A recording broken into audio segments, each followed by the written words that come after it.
Oui. On attend votre signal. D'accord, donc je peux démarrer l'enregistrement. C'est bon. Ok. Bonne session. Je suis là en cas de besoin. OK, super. Bonjour à tout le monde. J'attends que c'est nouveau. Bonsoir à tout le monde. Encore une fois, toutes nos excuses hein, pour ce petit moment de retard. On a été sur d'autres réunions qui a pris un peu du temps. Alors, merci beaucoup et félicitations. Félicitations parce que vous êtes accepté à un parcours d'accompagnement à l'insertion qui, actuellement au Sénégal, en tout cas, est un parcours très, très apprécié, qui fait beaucoup de résultats en faveur des jeunes, notamment dans l'accompagnement de leur emploi salarial, de leur projet entrepreneurial. Alors, aujourd'hui, nous sommes dans cette partie onboarding qui parle du projet personnel et professionnel. Je vais en même temps partager mon écran. Et nous, dis-moi, est-ce que c'est OK? Vous voyez bien mon écran? Oui, Babacar, c'est bon. Super. Alors, voilà. OK. Super. Alors, je disais, on va parler du projet personnel et professionnel. Alors, est-ce qu'il y a quelqu'un dans le chat qui peut me dire c'est quoi un projet personnel et professionnel selon vous? Est-ce qu'il y a quelqu'un qui peut me donner l'élément de réponse? C'est quoi un PPP, un projet personnel et professionnel? C'est pas un partenariat public-privé, un PPP. C'est le projet personnel et professionnel. Qui peut me dire à quoi sert un projet personnel et professionnel selon vous? Est-ce qu'il est important d'avoir un projet personnel et professionnel? C'est nous, est-ce que le son est bon? Parce qu'on me signale que... Oui, Babacar, le son est très bon de mon côté. Ok, donc vous revoyez vos paramètres Mhm. parce que le son est bon. Alors, qui peut répondre à la question? Oui, il est important. Oui, ça sert à cibler un métier, d'accord. Le son est bon, oui. C'est un plan d'action pour atteindre des objectifs de carrière, oui, une très bonne réponse. Ça te permet de définir réellement ce que tu veux faire. Très bien. Je vois que les apprenants sont très avisés sur ce que c'est un projet personnel et professionnel. Effectivement, le projet personnel et professionnel est en réalité, disons, un état d'esprit, plus qu'un document. À la base, c'est un document, mais plus qu'un document, c'est un état d'esprit qui guide les actions et les activités de tous les jours en vue d'atteindre un objectif qu'on s'est fixé. Alors, cet objectif qu'on s'est fixé, on peut l'appeler le choix de métier, on peut l'appeler le projet entrepreneurial, on peut l'appeler le projet d'insertion professionnelle, etc. En tout cas, on s'est fixé un objectif. Maintenant, pour atteindre cet objectif-là, on va se faire en tout cas un plan d'action, une structuration de la démarche afin d'atteindre cet objectif-là. Cela nous permet de maximiser et d'optimiser toute notre énergie parce que ça va permettre une chose très concrète, c'est qu'actuellement, il y a Forcen qui lance plusieurs familles de métiers. 5 familles de métiers. Et dans chaque famille de métiers, il y a au moins 4 ou 5 certificats. Ça fait quoi? 25 certificats. Et au total, Forcen a plus d'une trentaine de certificats. Alors, supposons que à chaque lancement, vous faites un certificat. Mais in fine, est-ce que ces certificats, est-ce que ce temps que vous perdez, est-ce que ça vous sert dans la bonification de votre plan de carrière, dans la bonification de votre profil personnel et professionnel?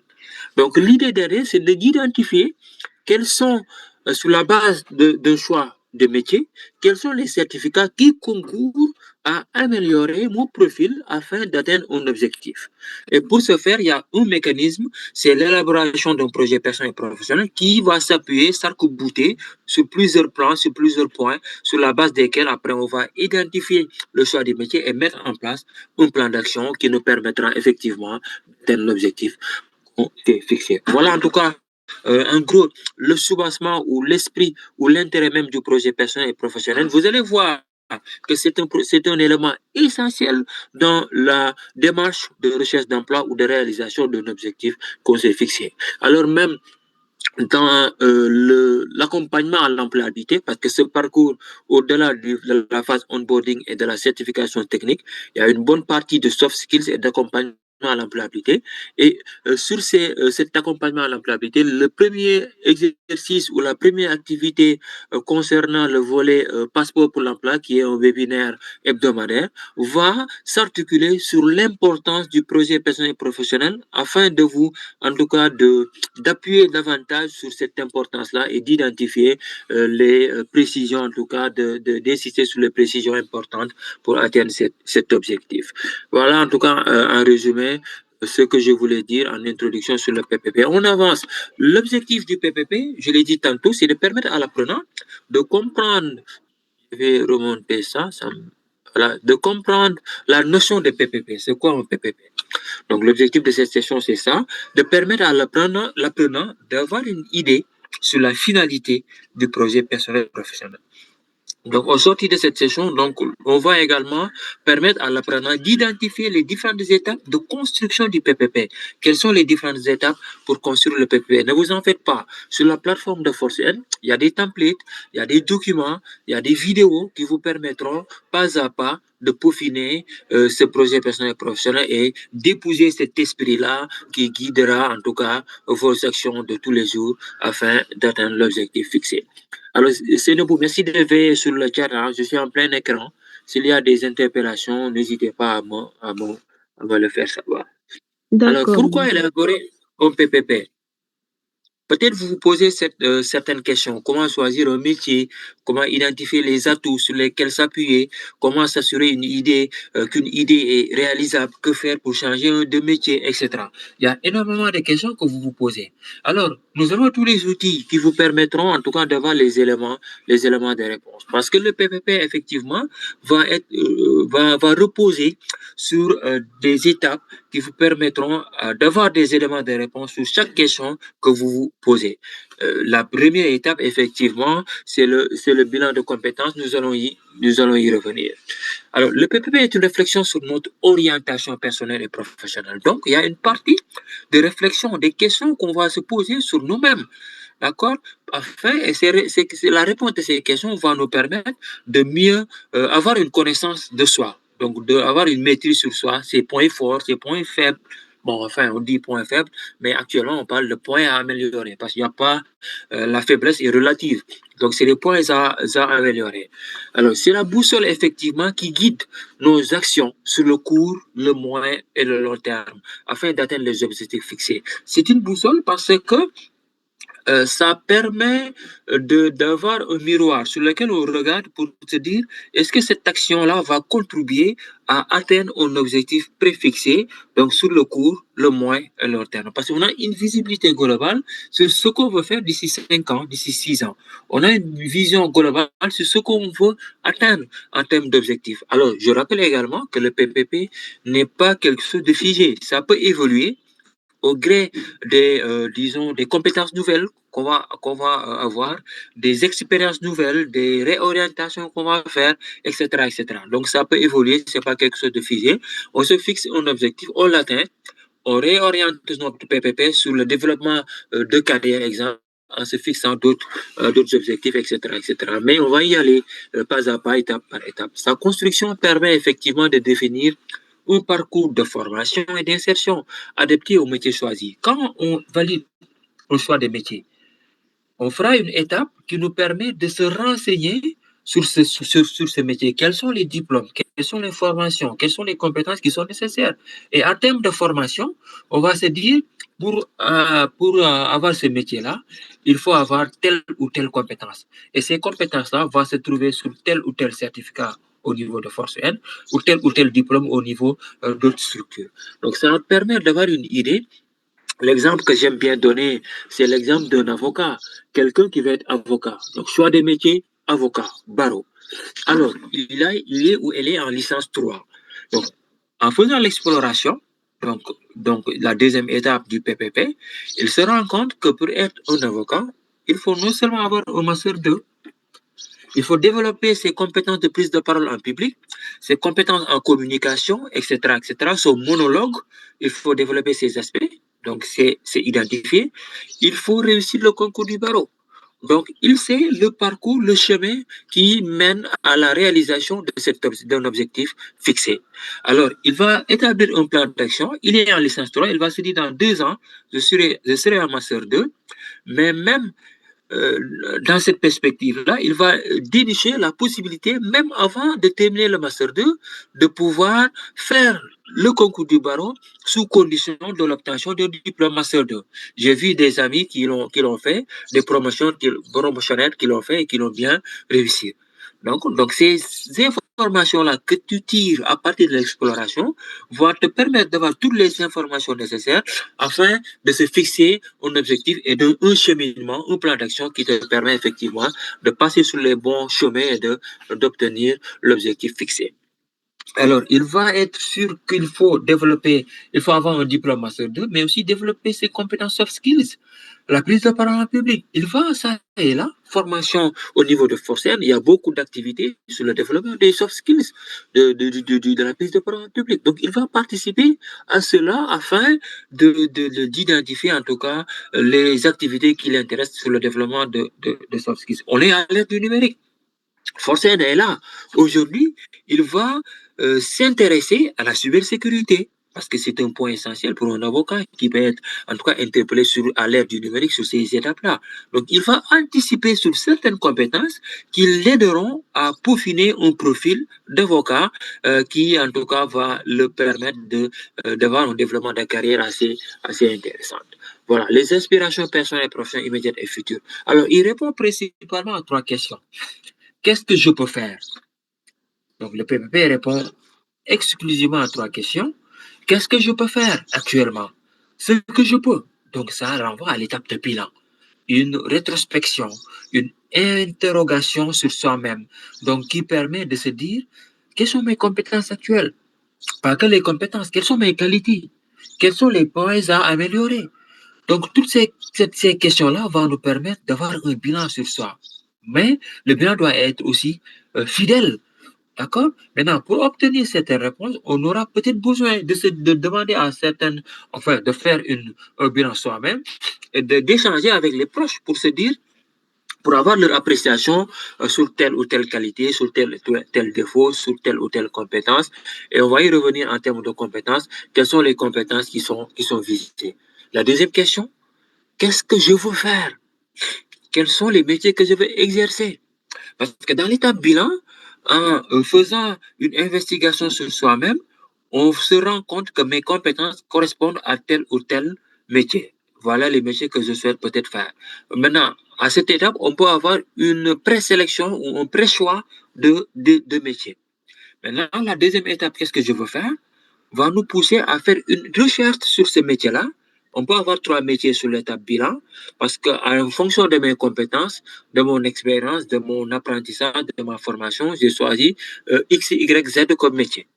Maintenant, je vais faire une investigation, une recherche sur ces métiers-là, sur le marché de l'emploi. C'est ce qu'on appelle l'exploration. Je vais chercher quelles sont les conditions de travail de ce métier-là, quels sont les diplômes et formations qui sont requises, quelles sont les compétences qui sont demandées, quelles sont les conditions de travail matérielles et morales.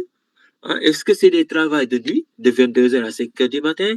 Est-ce que c'est un métier qui fait la dichotomie, la séparation entre vie privée et vie personnelle?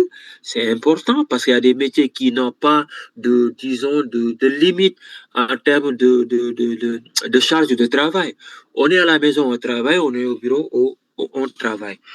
Excusez-moi un moment, je suis enrhumé. Désolé, désolé. Alors, c'est ça l'étape exploration. Et il y a une troisième question qu'on doit se poser. Qu'est-ce que je dois faire? La confrontation entre ce que je peux faire et ce que je veux faire, donc être réaliste sur le terrain en fonction des résultats qu'on a de l'exploration, on va se dire qu'est-ce que je dois faire maintenant? On a ce que je peux actuellement, on a ce que je veux. Entre ce que je peux et ce que je veux, il peut y avoir un écart. Maintenant, qu'est-ce que je dois faire pour corriger ces écarts et prendre une décision et établir un plan d'action qui me permet de réaliser mon projet personnel et professionnel. Alors, ne vous en faites pas. Vous aurez tous les outils hein, et tout l'accompagnement qu'il faut pour vous permettre sur chaque étape hein, d'avoir en tout cas les éléments de réponse personnalisés qui vous permettront d'établir et de peaufiner un projet personnel et professionnel. Le bilan de compétences qui est la première étape est un temps de réflexion qui permet de faire le point sur vous-même. Je l'ai dit tantôt, sur votre formation, vos expériences professionnelles si vous en avez, vos compétences, vos goûts et vos valeurs, vos contraintes, quels sont les atouts et points à améliorer? Parce qu'il n'y a pas de défaut en réalité. Il y a juste des points à corriger, à améliorer, si tant est qu'il faut en tout cas qu'il y ait une volonté de le faire. C'est un recueil d'informations sur vos compétences, connaissances et qualités personnelles. Le bilan permet à l'individu de mieux se connaître et à préciser ses attentes, ce qui l'intéresse et ses compétences afin d'élaborer un PPP. Recueillir des informations sur vous-même, c'est identifier vos atouts, donc à partir de votre expérience personnelle. Donc, vous identifiez vos atouts, vos points forts en termes de connaissances, en termes de qualité, emploi, compétences. Maintenant, quand on parle de compétences ici, on vise le triptyque des compétences, que ce soit le savoir, le savoir-faire et le savoir-être. Le savoir comme connaissance théorique, on va y revenir parce qu'il y aura d'autres sessions sur le bilan où on aura une partie pratique avec des exemples concrets hein, qui vous permettront en tout cas d'avoir tous les éléments. On est juste dans une phase introductive. C'est la raison pour laquelle je rappelle souvent l'importance de suivre tout le parcours, toute la chaîne en tout cas de ce parcours-là. Il n'y a pas à suivre une activité et manquer d'autres activités. Ça peut vous permettre en tout cas de perdre le fil conducteur qui nous amène en tout cas à la réalisation de l'objectif final qui est l'insertion professionnelle en termes d'emploi salarial ou entrepreneurial. Alors, donc c'est ça la connaissance théorique, donc comme ça va, le savoir-faire comme compétence technique. Et ces compétences techniques-là, on l'a sur la base des certifications techniques qu'on fait à Forcel, et les compétences techniques que vous avez par rapport à votre qualification. Il y a également un élément important et sur lequel le programme Fonctionne met un point d'honneur, c'est les soft skills, le savoir-faire, les compétences transversales, les compétences comportementales. C'est important. De nos jours, les recruteurs misent beaucoup plus sur ces compétences comportementales que sur les compétences techniques seulement. Parce que les entreprises également incarnent une certaine culture, une certaine valeur qui est importante que le candidat puisse épouser ces valeurs-là. Il est important que ces candidats puissent épouser ces valeurs-là pour faire carrière dans l'entreprise. Parce que le recrutement est un processus qui est très long, qui coûte de l'énergie, du temps et de l'argent. Le recruteur veut s'assurer qu'il va miser sur la bonne personne, sur la personne idéale, à même de pouvoir faire carrière dans l'entreprise. Donc, il faut pour cela que la personne puisse correspondre aux valeurs de l'entreprise, à certains comportements qu'exige en tout cas tel ou tel métier. C'est la raison pour laquelle on mise beaucoup sur les soft skills. Parce que, en fait, c'est les mêmes parcours de formation. Ce qui fait la différence, c'est les soft skills qui permet à quelqu'un qui n'a même pas, qui n'a peut-être même qui n'a peut-être pas toutes les compétences, mais qui peut upskiller pour en tout cas être à niveau par rapport aux différentes attentes. Donc, c'est des éléments assez importants qu'il faut prendre en compte. Également, à prendre en compte vos goûts, vos centres d'intérêt, vos valeurs personnelles, souhaits et ambitions. Donc, c'est des éléments sur le bilan sur lesquels il faut en tout cas s'arrêter pour faire le bilan. Alors, je disais tantôt qu'il y a un accompagnement pour la réalisation de cette étape de bilan.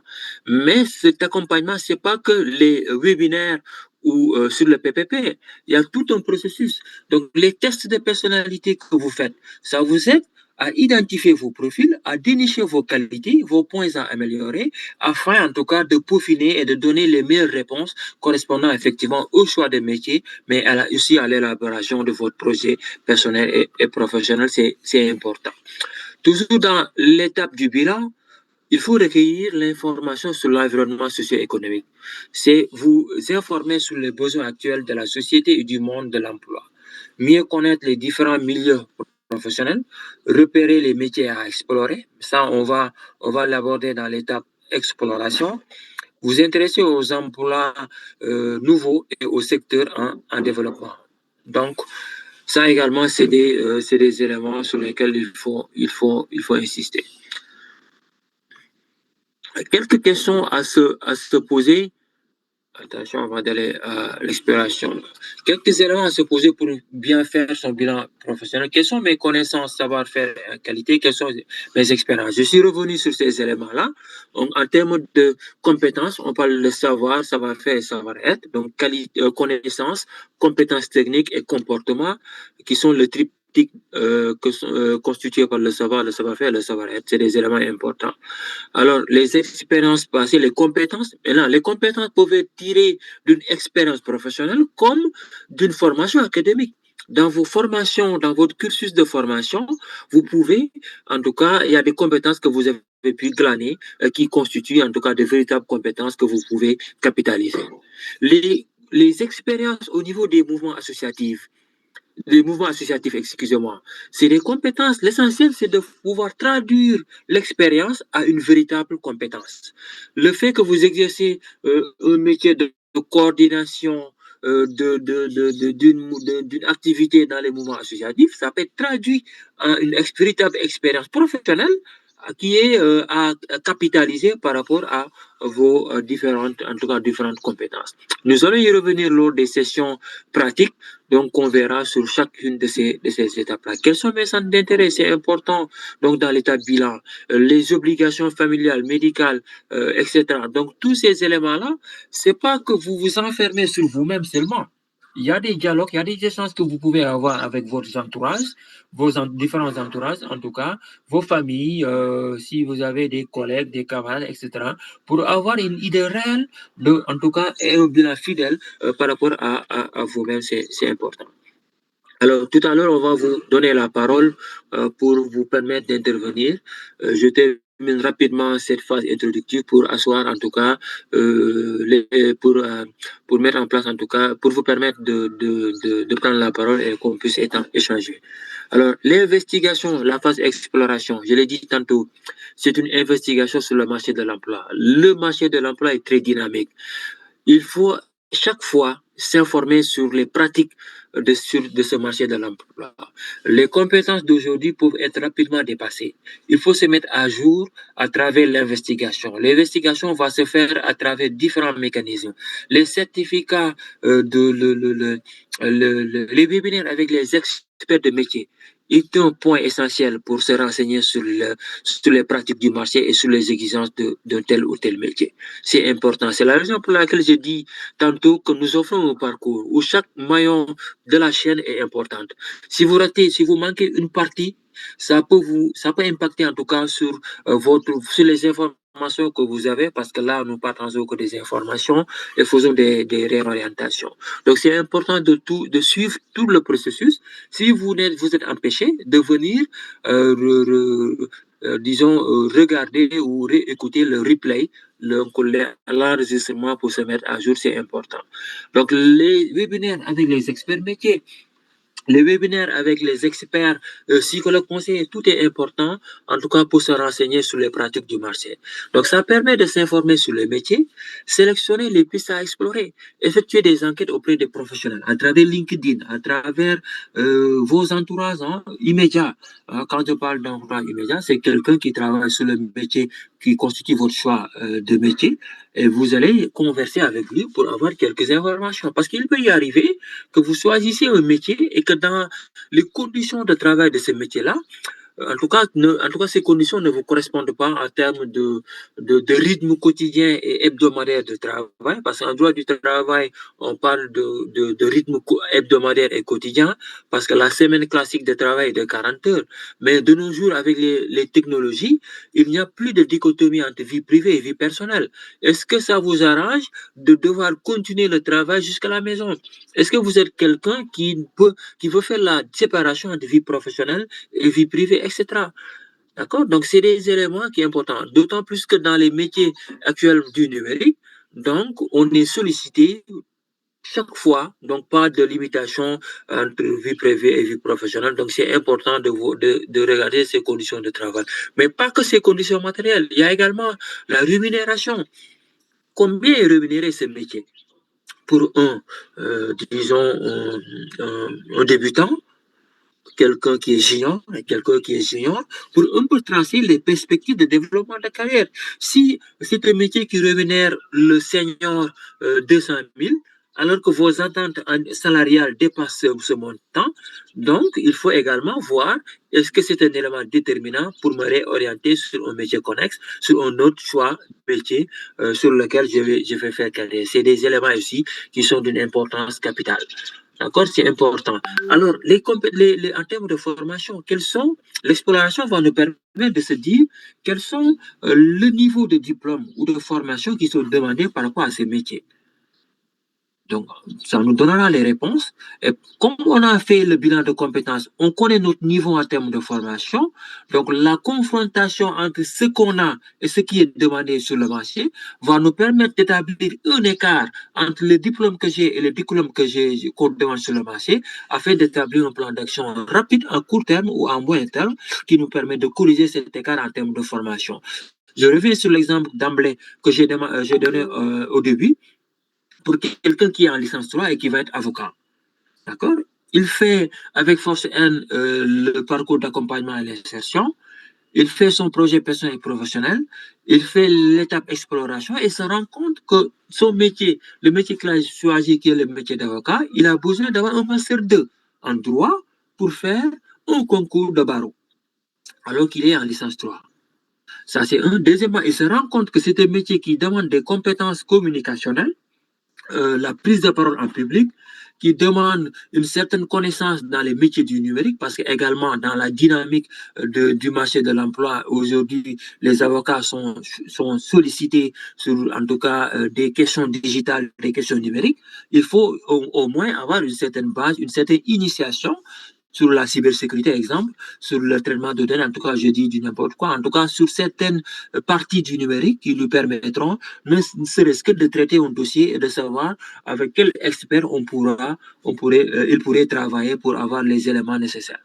C'est important. Alors, dans cet exemple concret, il va se rendre compte qu'il va falloir faire un master 2, mais pas que, parce que il va connaître à travers l'exploration qu'il a la possibilité, avant même de terminer son master 2, de faire le concours barreau sous condition de l'obtention du master 2. D'accord. Mais ça, si vous ne faites pas l'exploration, si vous ne communiquez pas avec les experts, les avocats, le barreau, etc., si vous ne faites pas de recherche et une investigation, vous n'avez pas ces éléments. Alors que c'est des opportunités qui sont là. Il ne faut pas attendre jusqu'à voilà, devoir faire ces concours, etc., pour faire en tout pour faire ces recherches-là. Il faut le faire d'emblée et l'inscrire dans un processus, dans un plan d'action qui vous permet d'avoir tous les éléments, de sorte que le jour où vous irez faire le barreau, le jour où vous réussirez le barreau, vous avez tous les éléments nécessaires pour faire carrière dans ce choix de métier-là. C'est important.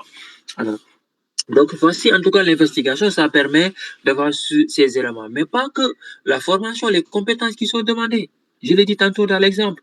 La prise de parole en public en termes de soft skills, la communication, la capacité de faire des synthèses, c'est important.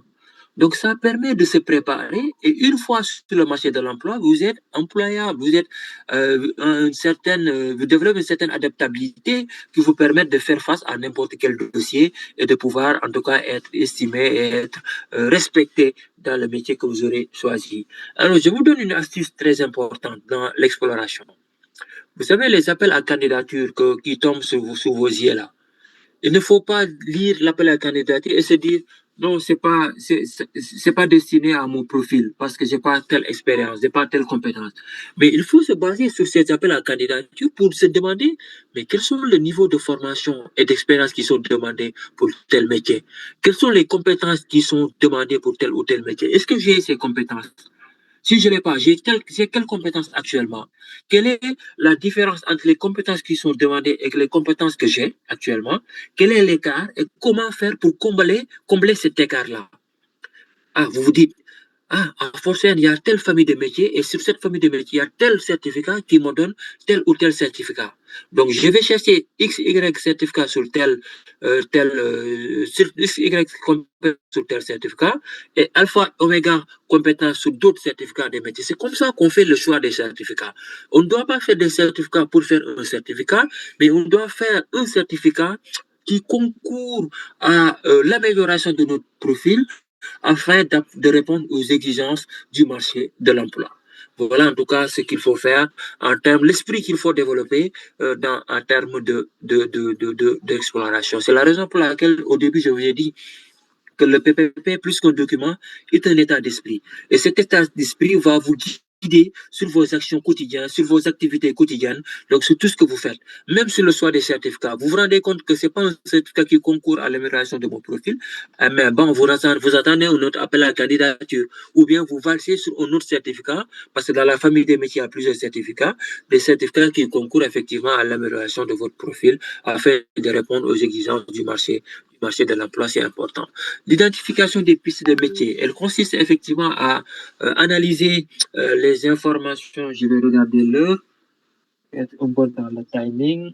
Voilà, ok, super. Alors, analyser les informations recueillies et à retenir les éléments importants pour vous. Retenir des idées de métier, donc c'est ce que j'ai expliqué tout à l'heure. Rencontrer les professionnels pour mieux se connaître à travers LinkedIn, à travers le forum, hein, les salons de métier, etc. Donc ça, c'est les occasions qui vous permettront en tout cas de rencontrer les véritables professionnels et de se faire une idée sur les exigences de tel ou tel métier. Identifier des emplois métiers et dégager les compétences que vous possédez et que vous pouvez transférer sur des emplois métiers. La décision qui est l'étape troisième, on parle de décision et réalisation, on va y revenir. Disons 3.A, donc la décision, donc qui consiste à confronter les résultats de phase bilan et exploration. D'accord? Donc, cette confrontation, comme je l'ai expliqué tout à l'heure, va vous permettre, d'établir un plan d'action, donc afin d'atteindre l'objectif qu'on se fixait. Alors, sur cette plan d'action, effectivement, sur cette confrontation, on va identifier les éléments à compléter en termes de compétences, en termes de formation, en termes de soft skills, de comportement. Comme j'ai dit tout à l'heure, les entreprises ne recrutent pas seulement pour les connaissances et les compétences techniques. Ils recrutent bien plus pour les compétences transversales, les compétences comportementales. Parce qu'ils ont une certaine valeur, ils ont une certaine culture qu'elles incarnent et sur lesquels, en tout cas, il faut se conformer pour pouvoir faire carrière, afin, en tout cas, de minimiser les dépenses récurrentes sur le processus de recrutement qui est très long, comme j'ai dit tantôt, qui coûte de l'argent, de l'énergie et du temps. Donc, il faut qu'ils misent sur la bonne personne. Et les soft skills est un élément essentiel qui leur permet en tout cas d'identifier très rapidement la personne idéale sur laquelle il faut miser. C'est pas que les compétences techniques et connaissances, c'est également aussi et surtout les compétences transversales. Alors, elle permet de prioriser et sélectionner les pistes à approfondir, donc de maximiser, d'optimiser le temps, identifier les besoins de formation et certification, étudier la faisabilité de projet. Choisir un projet à partir de plusieurs hypothèses, établir vos priorités intégrant des éléments précédemment évoqués, formuler des hypothèses, etc. Comparer les hypothèses entre elles pour dégager davantage les avantages et les inconvénients. Donc, ça aide également à prendre une décision parce que rappelez-vous, lors du bilan, vous avez choisi trois métiers, vous avez fait une exploration, il faut, après l'exploration, valider un choix de métier. Et sur cette partie, la validation de ce choix de métier, qui est l'étape décision, en tout cas, il faut faire la confrontation et aussi faire les comparaisons entre les inconvénients et les avantages en termes de conditions de travail, de rémunération, de perspectives de carrière, des secteurs qui recrutent et que c'est un secteur qui recrute. Est-ce que dans l'exploration, vous allez vous rendre compte, est-ce que c'est un emploi qu'on trouve dans toutes les régions? Est-ce que c'est un emploi qu'on trouve dans certains secteurs et dans certaines localités, etc. Est-ce que c'est un emploi qu'on peut faire avec le freelancing? Tous ces éléments sont importants et vont aider à valider un choix définitif de métier. Alors, on en vient à l'étape dernière, la réalisation, qui est la phase de mise en œuvre du PPP et qui consiste donc à préparer le plan d'action pour atteindre les objectifs. Il peut s'agir effectivement d'effectuer des formations certifications, comme je l'ai dit tantôt, Vous avez fait votre bilan, vos explorations, et vous vous rendez compte que ce qui est demandé sur le marché et ce que j'ai actuellement en termes de formation, il y a un écart. Il me faut avoir certaines certifications, diplômes ou compétences. Je vais faire le certificat de force N sur tel ou tel métier qui me permettront de recueillir, en tout cas d'avoir ces compétences. C'est la raison pour laquelle j'ai dit tantôt qu'il faut suivre tout le processus et faire toutes les activités, tous les webinaires. Le webinaire avec les experts métiers est d'une importance capitale parce que ça va vous permettre de poser les bonnes questions et avoir les bonnes réponses par rapport aux compétences qui sont demandées sur chaque métier. Et surtout, ne pas être orienté académique formation. Demander la certification, ça dit combien de temps, quels sont les points qui sont. Mais demander quelles sont les compétences par rapport à ces métiers qui sont demandés sur le marché de l'emploi, quels sont les débouchés, etc. C'est ces genres de compétences-là, des questions-là qu'il faut poser, être orienté professionnel plutôt que apprenant, étudiant. Donc, c'est important. Concevoir les outils de recherche d'emploi, c'est d'une importance capitale parce que également, vous pouvez avoir toutes les compétences. Mais il y a une communication entre le recruteur et le candidat. Et cette communication-là passe par l'utilisation des outils de recherche d'emploi. D'accord? C'est le CV, c'est le portfolio, c'est le développement des réseaux à travers LinkedIn. Comment avoir une identité numérique? D'accord? Comment avoir une bonne identité numérique? L'e-réputation aujourd'hui est d'une importance capitale. Aujourd'hui, beaucoup de recruteurs, avant de recruter, vont googliser, entre guillemets, le candidat pour voir son comportement sur le réseau. Ça va revenir sur ce que je disais tout à l'heure, sur les soft skills, sur les comportements transversaux. Imaginons Orange qui doit recruter quelqu'un, disons, comme développeur. Alors, il reçoit votre candidature, il va sur Facebook ou sur Google, il tape, on le ramène sur votre page Facebook et vous insultez Orange. C'est le pire réseau téléopérateur, etc., etc. Mais il faut aujourd'hui savoir que les recruteurs vous suivent d'un peu partout, à travers tous vos comptes sur les réseaux sociaux. Donc, d'où la nécessité de faire une certaine prise de conscience sur les comportements qu'on aura en privé comme en public. Aujourd'hui, les réseaux sociaux c'est la rue. Donc, tout le monde a accès à des informations, à votre comportement. C'est important.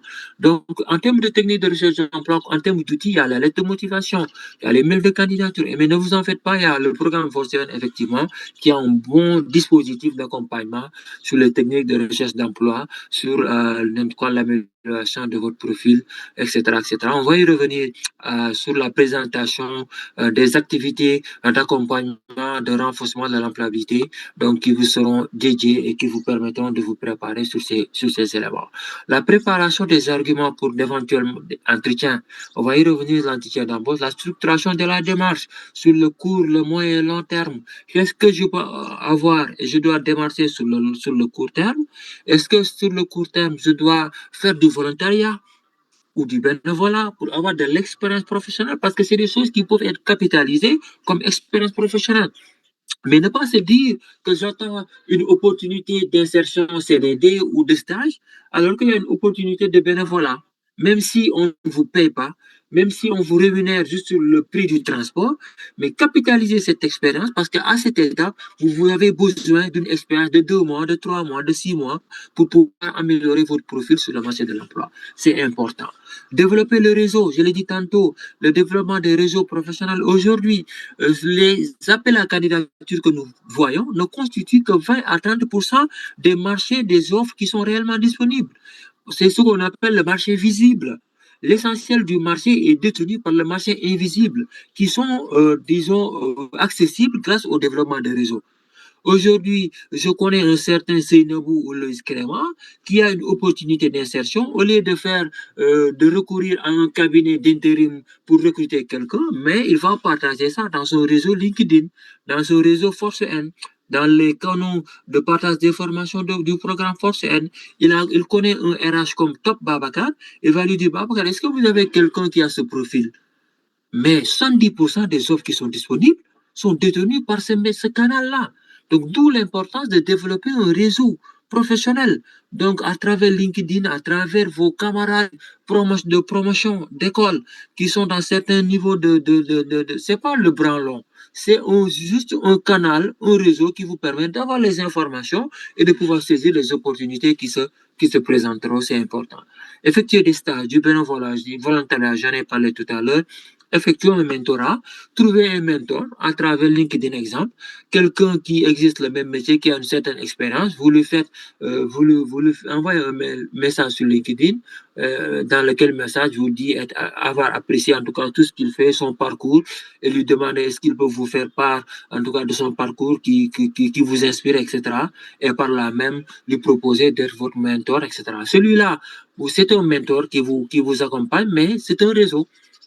Parce que ce mentorat va se sentir obligé, lorsqu'il y aura une opportunité, mais de vous partager cette opportunité-là, c'est important. La mise en œuvre du PPP, identifier les actions à prendre, à entreprendre et à planifier, prévoir les temps nécessaires, les moyens à mobiliser, les déplacements dans les forums, hein, les recherches sur LinkedIn, la participation dans les salons, le parcours d'accompagnement à l'insertion de fonctionnaires qui a beaucoup d'éléments importants qui vous permettent de peaufiner votre profil. C'est important. Repérer les personnes à contacter, etc. Tout ça, c'est dans le PPP. C'est important, en tout cas, de passer toutes ces étapes-là.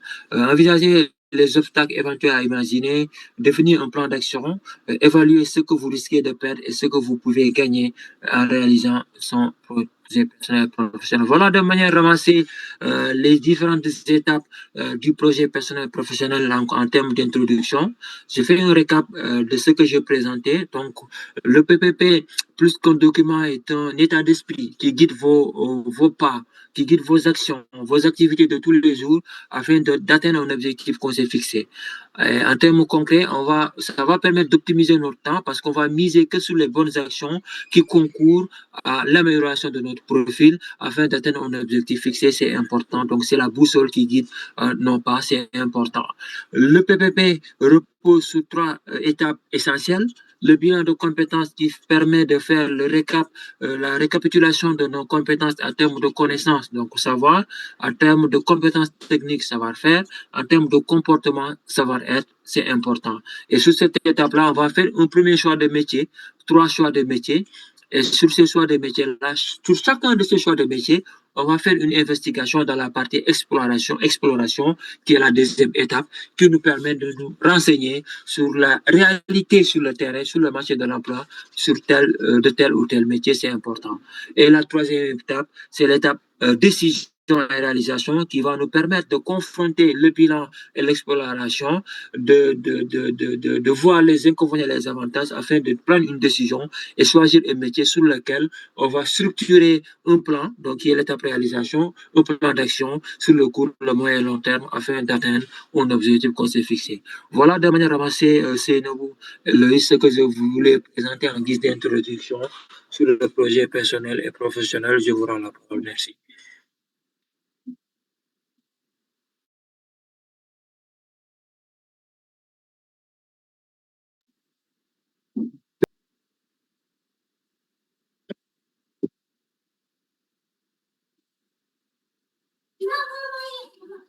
Oui, Babacar. Bonjour.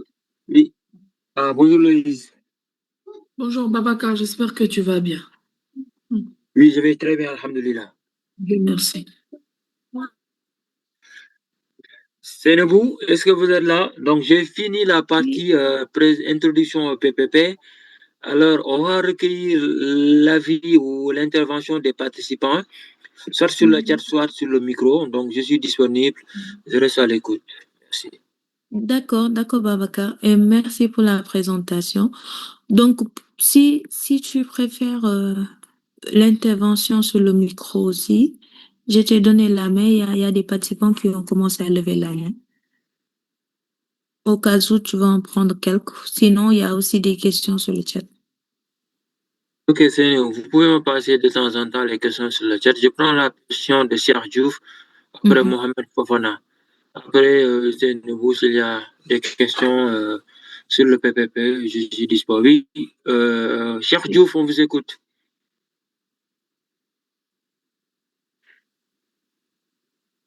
Bonjour. Bonjour, cher. Est-ce que, est-ce que vous me recevez, monsieur? Oui, je vous reçois parfaitement. Merci pour la présentation. Je voulais savoir quelle est la différence entre PPP et BMC, c'est-à-dire Business Model Canvas. Parce que des fois, je n'ose pas distinguer le BMC et le PPP. Je voulais savoir la différence. Merci. Bien. Merci. Merci beaucoup. Alors, il y a une différence. Hein. Le projet personnel et professionnel, ça se situe en amont du BMC. Alors, le PPP vous permet de vous orienter soit sur l'emploi salarial, soit sur le parcours entrepreneurial. Ça veut dire, en tant qu'entrepreneur, vous allez vous dire, moi, au regard de mon profil, parce que vous pouvez faire une exploration et vous rendre compte que sur ce métier-là, il y a une, parce que l'emploi salarial, ce qui différencie même, ce qui le différencie même de la prestation, c'est la subordination. D'accord? Dans l'emploi salarial, vous dépendez de l'employeur qui vous donne des ordres et des instructions, qui vous donne les conditions de travail, le rythme de travail, etc. Si vous êtes quelqu'un qui est, disons, entre guillemets, indépendant, qui ne veut pas recevoir d'instructions, qui est freelance, donc ça veut dire que vous, l'emploi salarial n'est pas fait pour vous. Donc, ça va vous pousser à réfléchir sur un parcours entrepreneurial. Donc, d'emblée, le PPP vous permet de prendre une décision sur quel canal je vais prendre. Est-ce que je vais prendre le canal emploi salarial ou canal entrepreneurial? Une fois que vous avez pris cette décision et vous choisissez le canal entrepreneurial, mais l'investigation sur le secteur dans lequel vous voulez entreprendre va vous permettre d'avoir de bonnes informations, donc les informations idéales pour même la rédaction du BMC, du Business Model Canva, de faire votre modèle économique, de faire tout le business model Canva, afin en tout cas de te rassurer que tous les éléments nécessaires sur la segmentation, sur le modèle économique, sur le client, etc., sont inclus dans le business model Canva, afin de maximiser les chances de trouver un financement et un accompagnement, etc. Donc, pour résumer, le PPP est la première étape. Le BMC, pour ceux qui sont dans l'entrepreneuriat, constituera la deuxième étape. Alors, le PPP, son intérêt dans ce cas-là, de savoir très tôt sur quel canal vous orienter et de maximiser effectivement votre énergie, votre temps sur le processus entrepreneurial.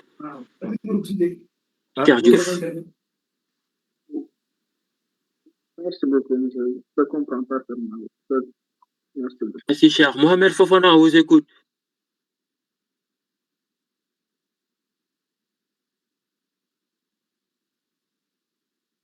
Mohamed Fofana, vous réactivez votre micro, s'il vous plaît. Bonjour, mes salutations à chacun d'entre vous. Bonjour, Mohamed. Ouais, je me nomme Mohamed Fofana, étant jeune, en participant pour la première fois à Force N. D'abord, j'ai une question. Si vous pouvez revenir sur l'image introduction à PP, partie 1 et 3 et 4, parce que je l'ai raté.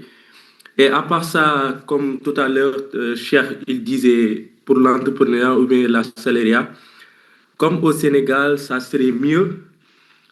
Chacun essaie d'avoir son propre business qui est différent de ce qu'il gagne parce que l'économie, voilà, ça permet de mieux avancer. Parce que la plupart de nos aînés ou bien de nos familles, on les voit, ils travaillent, mais ils n'arrivent pas à garder beaucoup de choses à cause du salariat. Alors que s'ils ont leur propre entreprise où ils font l'entrepreneuriat, ils peuvent gagner plus. Voilà, c'est ça que j'avais à intervenir. Merci beaucoup à chacun d'entre vous et de m'excuser si j'ai dit quelque chose qu'il ne fallait pas dire. Ok, passez une bonne journée.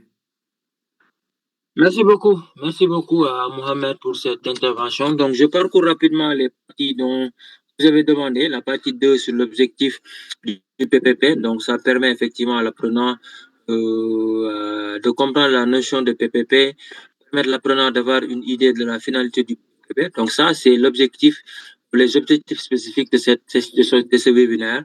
Donc, pourquoi élaborer un PPP? Pour choisir un métier, identifier les atouts sur lesquels s'appuyer, s'assurer qu'une idée est réalisable, que faire pour changer de métier, donc quoi faire pour changer de métier ou en tout cas corriger les écarts entre ce qu'on a et ce qu'on veut faire. Donc, c'est important. Le PPP, effectivement, ça répond à 3 questions essentiellement. Qu'est-ce que je peux faire? Donc, ça permet de faire le bilan, disons, comment on l'appelle, une rétrospection sur soi-même. Donc, ça, c'est important. Alors, c'est ce que je veux faire, la question. Donc, sur l'exploration, donc, va permettre après d'identifier les points, le choix des métiers, le métier qu'on veut faire, et après, corriger les écarts avec la question ce que je dois faire. Voilà les 3 éléments essentiels sur le PPP. Donc, vous avez sans doute. Ouais, vous pouvez revenir sur 3 et 1, s'il vous plaît. Pour la projection 3 et 1, c'est ça.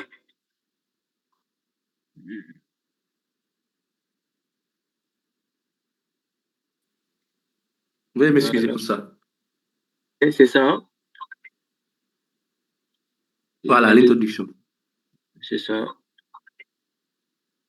Est-ce que c'est bon? Vous pouvez faire des captures après. Voilà. OK. Voilà, c'est ça.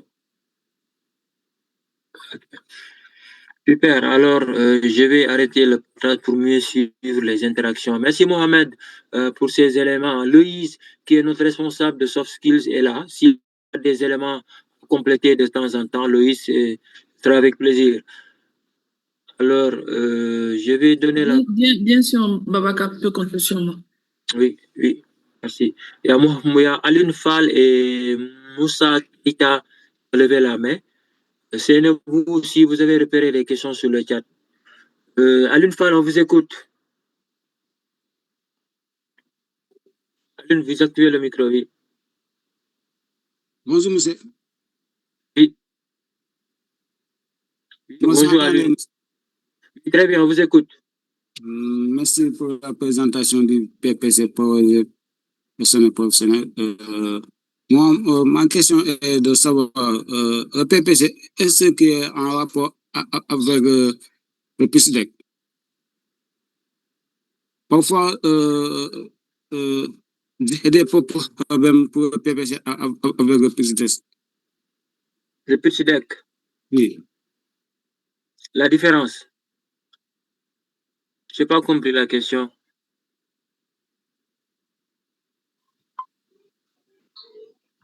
Aline? Est-ce que Oui. ils ont des problèmes entre le PISDEC et le PPC? Alors, il y a des interférences. Hein. Alors, en gros,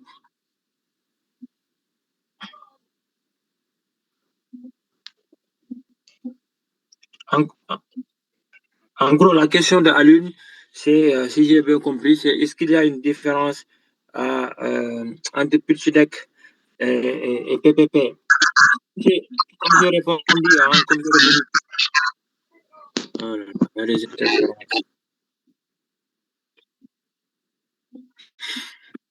Il y a des interférences. Alors, je disais tout à l'heure, hein, comme j'ai répondu tout à l'heure à Mohamed, le PPP est la première étape.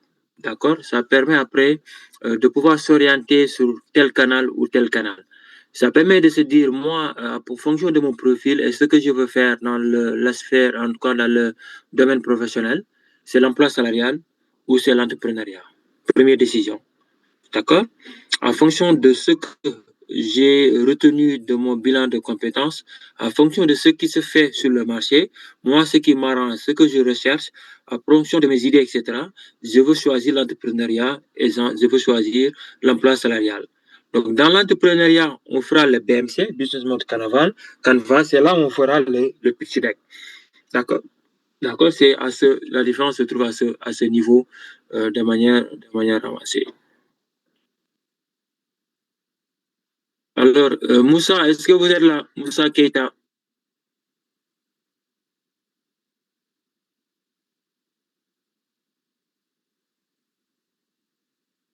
Moussa Keita, vous êtes votre micro, on vous écoute. Babacar? Oui, Bon, je viens de voir une question sur le chat. Je te dis ou bien je laisse passer oui, jusqu'à... vas-y, c'est Ok. nouveau.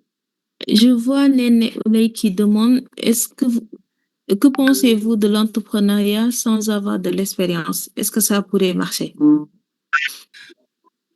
Oui, merci beaucoup, Seynabou, pour cette question. Alors, je pense que la réponse va être donnée par Forcen dans son parcours entrepreneurial. Forcen a compris très bien votre question. Et en réponse, Force N a mis en place un parcours d'accompagnement à l'entrepreneuriat. Donc, en réponse, ce que je vais dire, c'est que le primo entrepreneur qui n'a pas encore d'expérience a besoin d'être incubé. Donc, c'est la raison pour laquelle dans le parcours d'accompagnement à l'entrepreneuriat de Force N, il y a une phase qu'on appelle la pré-incubation, il y a une phase qu'on appelle l'incubation, il y a une phase qu'on appelle accélération. Donc, le primo entrepreneur a besoin d'être incubé pendant, sur ces trois phases-là parce qu'il n'a pas encore d'expérience, il ne connaît pas le marché. Maintenant, dans ce cas-là, le PPP va l'aider à avoir certaines informations sur le secteur. Donc, c'est comme s'il faisait une étude de marché.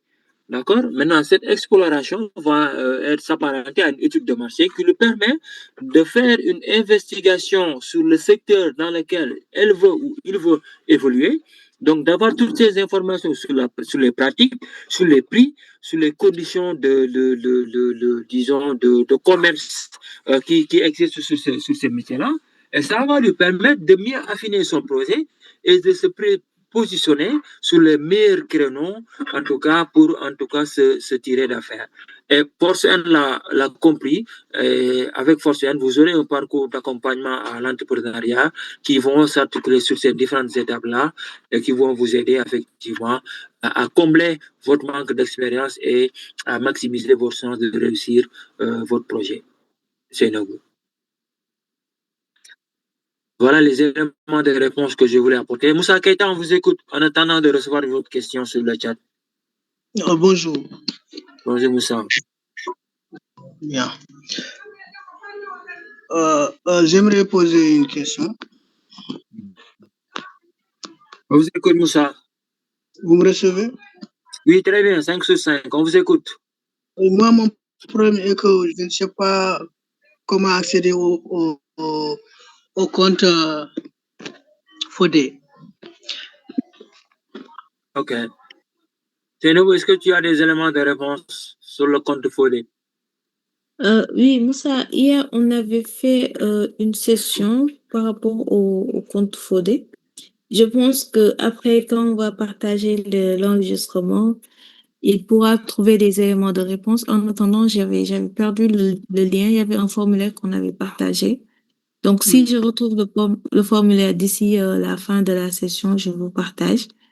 Comme ça, même des autres qui ont le même souci ils pourront renseigner le formulaire et leurs problèmes sera pris en compte. D'accord. Donc, pour ceux qui ont la même question, Sénou va donner la réponse pour gagner du temps. Merci Moussa. On va passer à un autre intervenant. Je vais voir sur le chat, il y a Ning qui a levé la main. Je vois pas de femme. Il n'y a pas de femme ici. Il y a Ning et Mansour Diata qui ont levé la main. Alors, les hommes, à vous l'honneur. Ning. Oui, bonjour monsieur. Bonjour. Avant tout d'abord, on vous remercie par votre brève présentation. Une excellente présentation.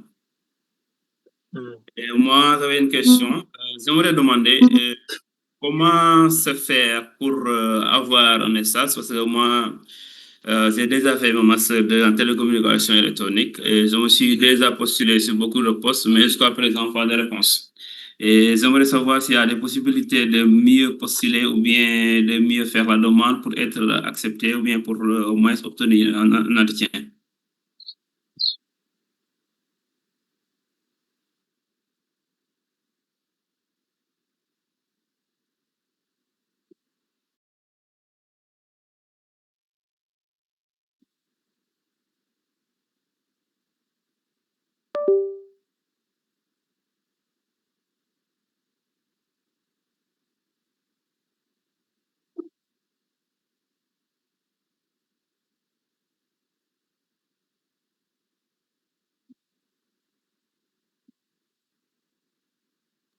Désolé, je parlais dans le vide. Je vais fermer le micro. Ying, merci beaucoup pour cette question. Alors, j'ai envie de vous répondre que les éléments de réponse se trouvent dans le parcours d'accompagnement à l'insertion de force N, notamment dans la partie employabilité, renforcement de l'employabilité. Donc, on sera sur cette partie et dans laquelle partie on va peut-être vous demander comment est-ce que vous avez postulé. Est-ce que vous avez combien de CV vous avez, Ying? Vous avez combien de types de CV? 2 CV. 2 CV, lesquels?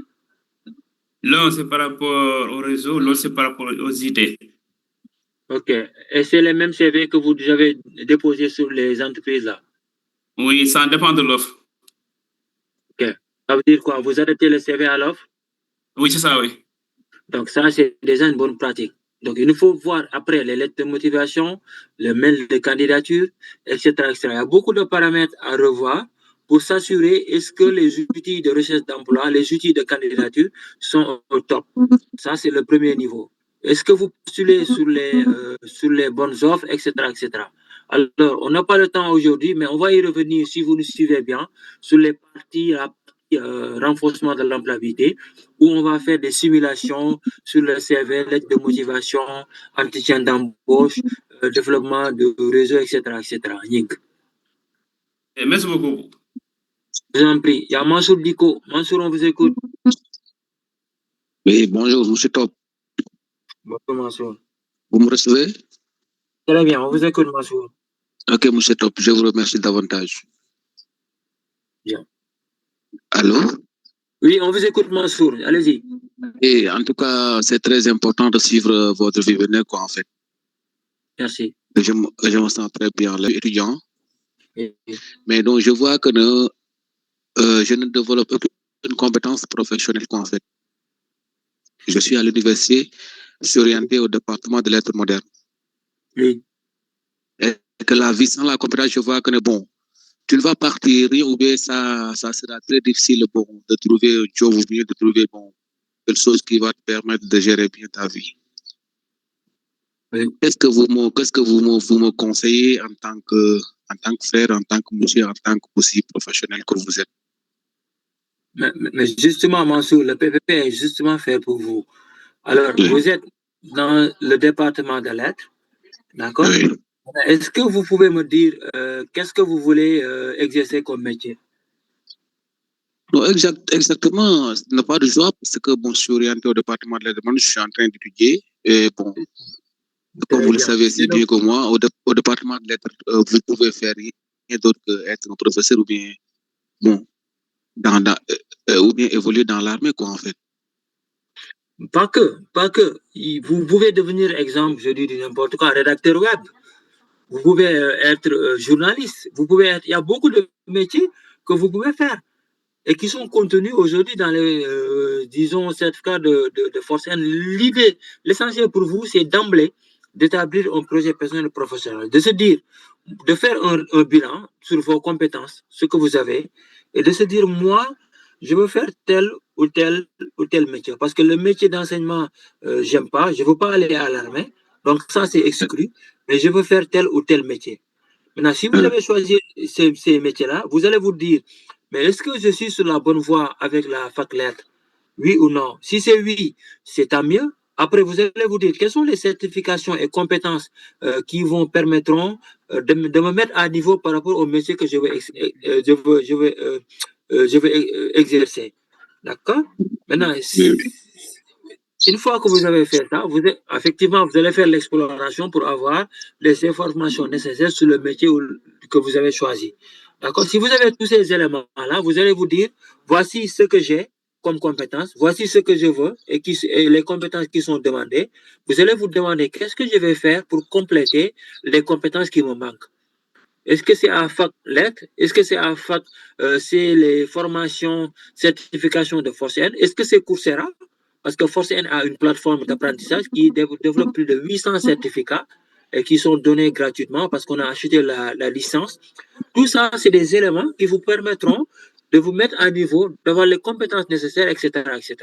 Donc, ne vous dites pas que c'est perdu, mais dites-vous plutôt qu'est-ce que je veux devenir, quel métier je veux exercer, et à partir de là, vous faites votre choix de métier, vous identifiez les certificats de Forcen qui collent à ce métier et qui vous permettront de combler les compétences, et vous mettez un plan d'action en termes de formation, de diplôme, de certificats, etc., de parcours qui vous permettront d'accéder à ces métiers-là.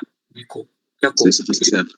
Mais est-ce que, M. Top, je peux ajouter une autre question? Oui, allez-y.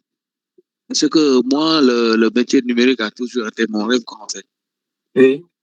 Oui, mais exactement, si vous me posez aujourd'hui, qu'est-ce que vous avez à me conseiller à faire comme quelle formation pour pouvoir réaliser mon rêve, quoi, en quelque sorte? Oui, ce sera difficile de donner directement disons une suggestion, parce que je ne connais pas votre profil. Il faudrait peut-être qu'on fasse votre bilan pour que je sache quelles sont en tout cas vos compétences actuelles.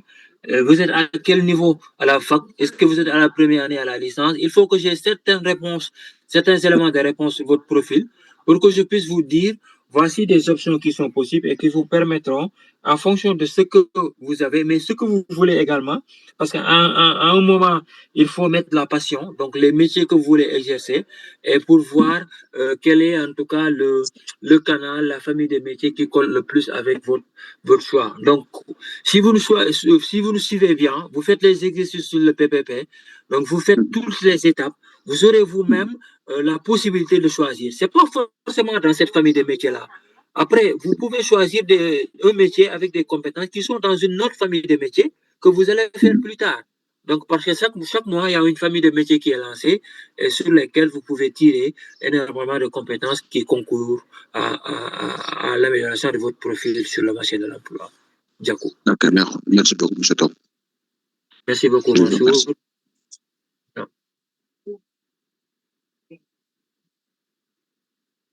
Il y a Yarigo Jacob, il y a Yarigo Jacob, il y a Djibi Ndiaye.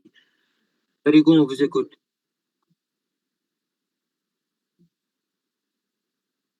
Yarigo Jacob, on vous écoute.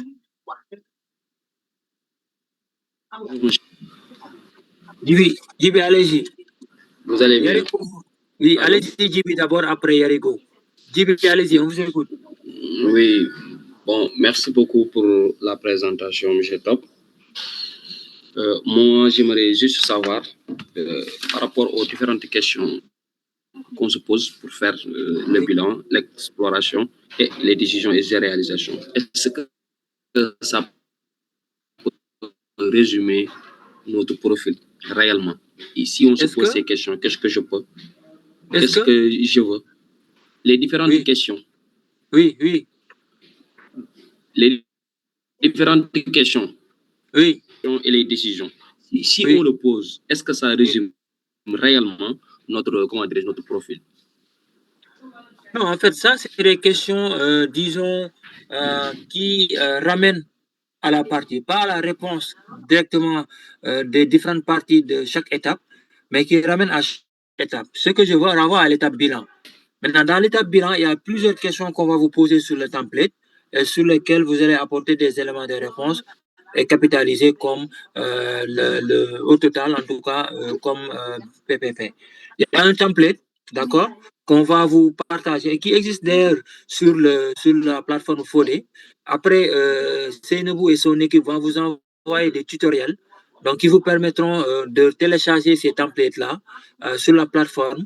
Donc, pour chaque étape, vous aurez, exemple, dans l'étape bilan, quelles sont vos qualités. Donc, vous donnez les qualités, les défauts, etc. Il y a des questions guidées, des templates qui vous donneront en tout cas tous ces éléments-là. Djibi. Djibi, est-ce que j'ai répondu à tout?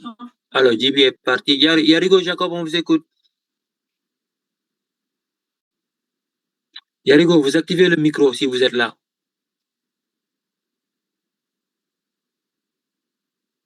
Voilà, Babacar, en attendant, j'ai mis le lien pour le formulaire de réclamation. Ceux qui ont des soucis sur Fodé, vous pouvez remplir le formulaire. C'est sur le chat. D'accord, bien.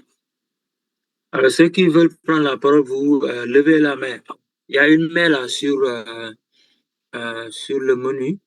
Donc, vous cliquez dessus et ça va vous permettre, ça va vous donner une visibilité pour vous donner la parole. Yarigo ne répond pas.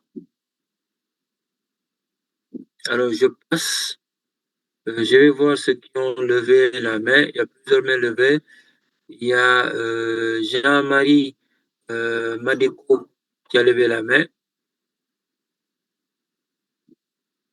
Jean-Marie, on vous écoute.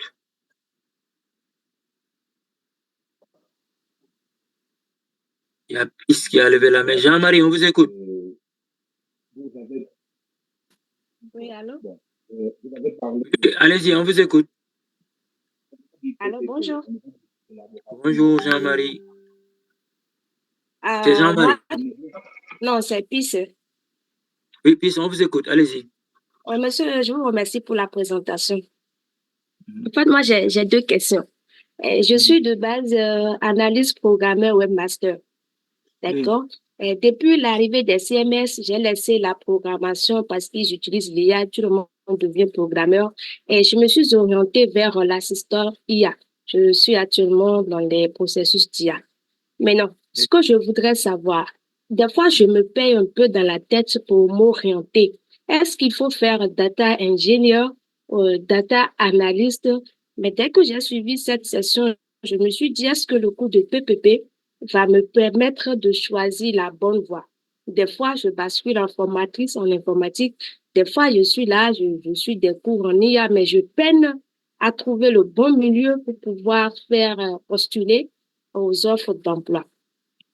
La deuxième question, pour nous qui ne sommes pas au Sénégal, par exemple, on est à l'étranger, est-ce que les subventions qui viendront après, si on a des projets, on postule, est-ce qu'on sera pris en compte ou bien c'est seulement pour les étudiants résidents au Sénégal?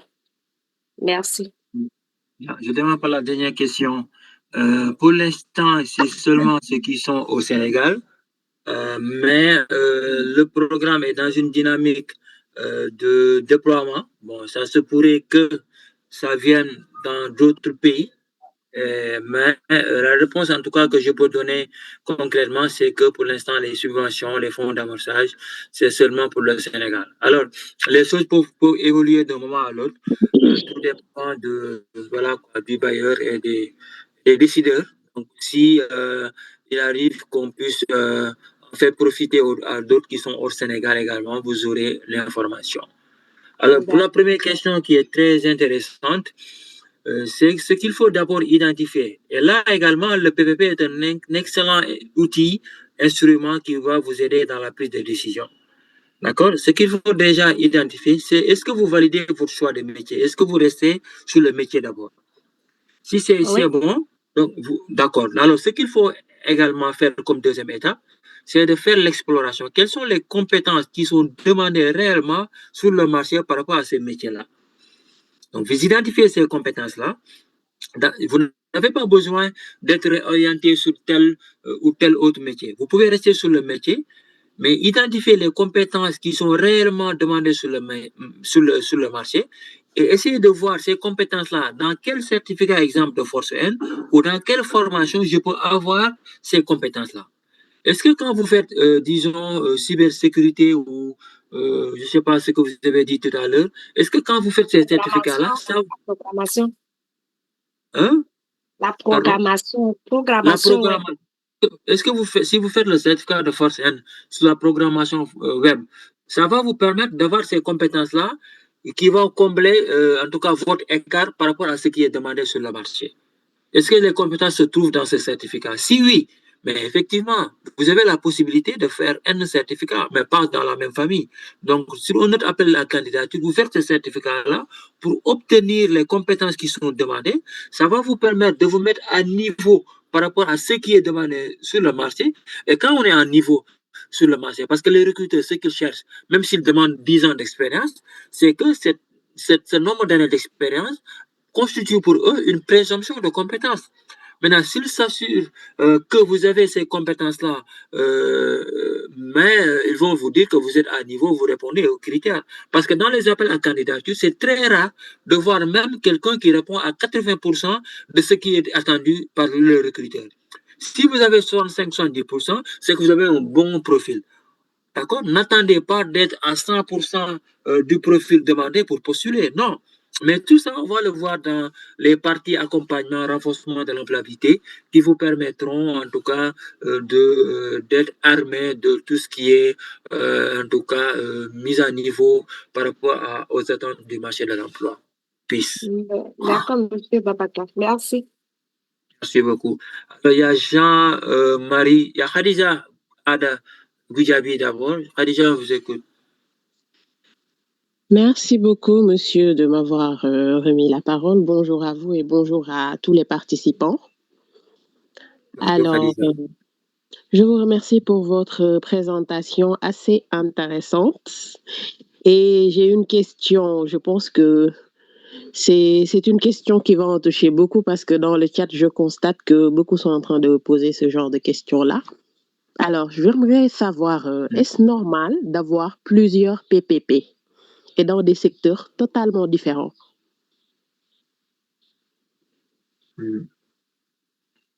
Yeah. Merci Khadija. En principe, je vais répondre non, parce qu'en fait, il faut à chaque fois faire un choix définitif. Alors, d'emblée, quand on fait l'étape bilan, on peut identifier 3 pistes, 3 choix de métier. D'accord? Maintenant, sur ces choix de métier à cette étape-là, on fait 3 investigations, donc 3 explorations. Mais une fois à l'étape décision-confrontation, mais on va mettre en œuvre un choix de métier. Donc, sur ces 3 choix de métier-là, il faut mettre en œuvre un choix de métier, donc avoir un PPP. Maintenant, ce PPP-là peut nécessiter des compétences qui sont contenues dans d'autres certificats, etc., et auquel cas, il faut aller chercher ces compétences-là. Maintenant, ce choix de métier également peut avoir des ramifications connexes. Ça veut dire, vous pouvez choisir community manager, je ne sais pas quoi, et avoir un métier, disons, gestionnaire de réseaux sociaux, quelque chose comme ça. Mais ça tourne autour du community management. D'accord?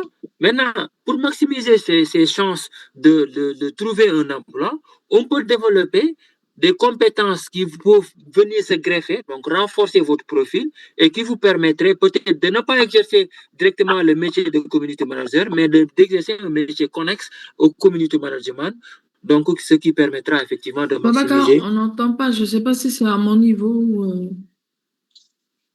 Est-ce que Khadija, vous me recevez? Oui, je vous reçois. Je vous reçois 5 sur 5. Oui, je pense que c'est à votre niveau. Oui, c'est bon. D'accord. Super. Alors, je reprends. Alors, par rapport à la question intéressante, d'autant plus que c'est revenu, comme a dit Khadija, sur le chat plusieurs fois. D'habitude, on a un PPP. On n'a pas besoin d'avoir un PPP pour chaque certificat. D'accord? C'est d'ailleurs l'importance du PPP. L'importance du PPP, c'est d'optimiser son temps. D'accord? On a identifié un PPP. Maintenant, ce PPP-là peut porter sur un métier donné, sur un choix de métier, mais qui nécessite des compétences qui sont contenues dans d'autres certificats, dans d'autres, en tout cas, d'autres parcours, d'autres familles de métiers. Maintenant, il faut garder le même PPP et aller chercher ces compétences. Ce n'est pas le métier que vous êtes allé chercher, mais c'est d'autres compétences que vous allez devoir chercher sur d'autres familles de métiers. Je ne sais pas, est-ce que je me fais comprendre? Je peux rester sur l'exemple que j'ai donné en début, sur l'avocat. Il a le choix de métier, c'est de devenir un avocat. Mais il sait que pour être un bon avocat, il a besoin d'avoir une base, disons, en cybersécurité, parce que l'évolution du numérique existe aux avocats, en tout cas, d'être au parfum de ce qui se passe dans le monde du numérique. Il va besoin d'avoir des compétences sur le traitement de données. Mais est-ce que pour autant, il va se dire, je vais faire un projet personnel pour le traitement de données, pour autre chose? Non. Il reste sur son métier, mais il fait d'autres formations, d'autres certifications pour glaner les compétences qui sont là-bas et qui viennent renforcer son profil, qui concourent donc à améliorer son profil. Donc, c'est la même chose. Vous restez sur le projet personnel principal, d'accord? Maintenant, vous allez faire d'autres familles de métiers, mais vous gardez le même projet personnel et professionnel sans avoir besoin de faire à chaque fois un PPP. D'ailleurs, vous allez vous perdre si vous avez plusieurs PPP. Il faut rester sur le seul PPP et essayer de chercher partout les compétences qui concourent à l'amélioration de ce profil principal et par là même, qui peut vous permettre d'exercer des métiers connexes au métier principal que vous avez choisi. Parce qu'en entreprise, il faut développer certaines adaptabilités. Vous pouvez entrer en entreprise en tant que, je ne sais pas moi, disons, comptable et terminer en tant que financier ou, je ne sais pas, un autre métier en tout cas dans l'entreprise. Parce que vous avez développé des compétences connexes qui sont dans la même famille de métiers et qui vous permettront, dans le cadre du développement de carrière, d'exercer, d'exceller. Et c'est là où je réponds à une question que j'avais vue sur le chat. Pour ceux qui sont en entreprise. Mais le développement de carrière est d'une importance capitale. Vous êtes en entreprise, vous êtes sur un poste, mais est-ce que vous prévoyez de rester définitivement sur ce poste? Non, vous prévoyez d'évoluer, de développer au niveau de l'entreprise ou de même en dehors de l'entreprise. Mais vous pouvez faire un projet personnel et professionnel qui va partir du poste que vous occupez pour atteindre un autre objectif. Donc maintenant, vous allez juste identifier pour le poste que vous visez actuellement en termes de développement de carrière, quelles sont les exigences en termes de compétences, d'expérience, etc. Et tracer un plan d'action qui vous permet d'atteindre cet objectif final. S'il faut faire une autre formation, une autre certification, mais se préparer à ça, recueillir d'autres compétences afin de pouvoir saisir les opportunités futures. Khadija. D'accord. Merci beaucoup pour vos éclaircissements, monsieur. Et maintenant, j'aimerais savoir, à part ce webinaire qu'on est en train de faire, est-ce qu'il y aura des séances, par exemple, en face à face pour que, pour mon cas, par exemple, pour mon cas, j'ai un projet, j'ai quelque chose en tête. Et l'exemple que vous avez pris, même ça me concerne carrément parce que je suis juriste de formation. Et j'ai beaucoup de projets allant dans ce sens. Donc, est-ce qu'il y aura des séances qui vont nous permettre de se lancer de manière beaucoup plus personnelle avec vous, par exemple, vous expliquer les projets qu'on a et peut-être que vous pourriez nous orienter pour savoir quel type de certificat suivre et en grosso modo, c'est ça, en fait. Bien, merci Khadija. Alors, nous travaillons avec l'écosystème. Nous travaillons avec l'ANPEJ, Agence nationale pour la promotion de l'emploi des jeunes. Nous travaillons avec CONOS, Centre national d'orientation scolaire et professionnelle. Donc, c'est eux qui sont censés prendre le relais dans la phase B2B. D'accord? Donc, nous, comme nous accompagnons en masse, donc ça va être difficile avec des milliers de participants d'accompagner un à un sur son projet. Maintenant, ce qu'on fait, c'est qu'on oriente vers ces institutions-là qui vont prendre le relais pour l'accompagnement B2B plus poussé. Maintenant, s'il faut que nous, de temps en temps, que nous puissions appuyer quelques-uns, quelques-unes, alors nous restons disponibles parce que c'est notre code de métier. Mais là, on le fait de manière exceptionnelle et de manière principale, on oriente vers ces structures donc qui vont prendre le relais. Je ne sais pas, est-ce que Loïs a quelque chose à ajouter, mais c'est comme ça que je conçois la relation. Donc, nous accompagnons en masse, donc nous permettons à travers les différentes activités que nous posons que chaque individu puisse trouver son compte. Maintenant, s'il doit aller en profondeur de manière beaucoup plus poussée, donc nous orientons de manière principale devant ces structures-là qui prennent le relais. Et s'il faut qu'on agisse de manière exceptionnelle, on pourra le faire, comme c'est notre métier. Voilà, Khadija. D'accord, merci beaucoup, monsieur Top. Oui, Babacar, Oui. je rajoute quelque chose alors dans le sens, oui, de travailler avec l'écosystème parce que effectivement nous travaillons sur des masses. Vous êtes très nombreux et par souci d'efficience et d'efficacité, il est important qu'on puisse vous recommander ou donner le relais à des partenaires pour qui c'est le métier principal. Donc, par exemple, pour tout ce qui est se connaître, connaître sa personnalité, donc les tests de personnalité, vous aurez des sessions ici directement en ligne d'exploitation de vos résultats.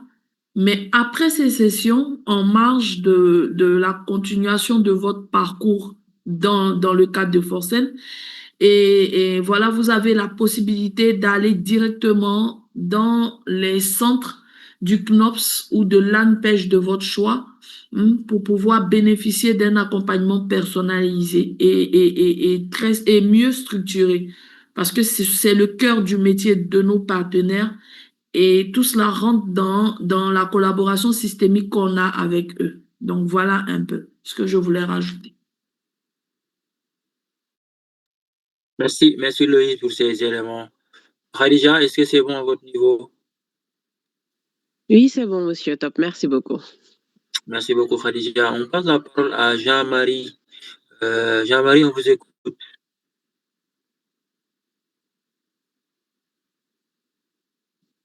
Jean-Marie, est-ce que vous êtes là? Vous activez votre micro.